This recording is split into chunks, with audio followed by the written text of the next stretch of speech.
ഇവർ നിരപരാധികൾ, പാവങ്ങളാ. ആ കുടിയേറിയ ആൾക്കാർ പാവങ്ങൾ, നിരപരാധികളാ. കുറേ അവർ പൈസ കൊടുത്ത് വാങ്ങിയ സ്വത്ത് നല്ല സ്വത്താണ് നിനക്ക് വാങ്ങിയതാണ്.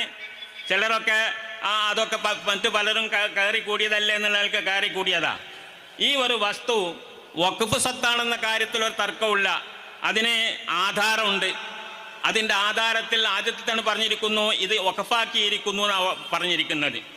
എൻ്റെയും എൻ്റെ കുടുംബത്തിൻ്റെയും പരലോക ഗുണത്തിന് വേണ്ടി വഖഫാക്കി എന്ന് ആവർത്തിച്ച് വീണ്ടും പറയുന്നുണ്ട്. വഖഫ് ആധാരത്തിൽ വഖഫ് എന്ന് എഴുതിയിരിക്കുന്ന അർത്ഥം ആർക്ക് പരിശോധിച്ചാലും അറിയാം. ഞാനത് പരിശോധിച്ചതാ. വഖഫ് എന്ന് 2 വട്ടം എഴുതിയിട്ടുണ്ട് അതിൽ. അങ്ങനത്തെ വഖഫ് ആധാരമുള്ളതാണ് ഈ വഖഫ് സ്വത്ത്. എങ്ങനെ വിൽക്കുക? വഹാബികൾക്ക് വിൽക്കുക. ദീൻ പൊളിക്കുന്ന വഹാബികൾക്ക് അത് വിൽക്കുക. അവർ വിറ്റതാ. മറുപടി പറയണം വഹാബികൾ. എന്നിട്ട് ഇവിടെ നിന്ന് കുതിര കളിപ്പിക്കുക. ഇവിടെ ഇപ്പോൾ രാഷ്ട്രീയക്കാർ അവിടെ ചെന്ന് നോക്കി പറഞ്ഞാൽ കുറേ വോട്ട് അവിടെ ഉണ്ടാവുമല്ലോ. 10-600 വീടുണ്ടാവും, കുറേ വോട്ട്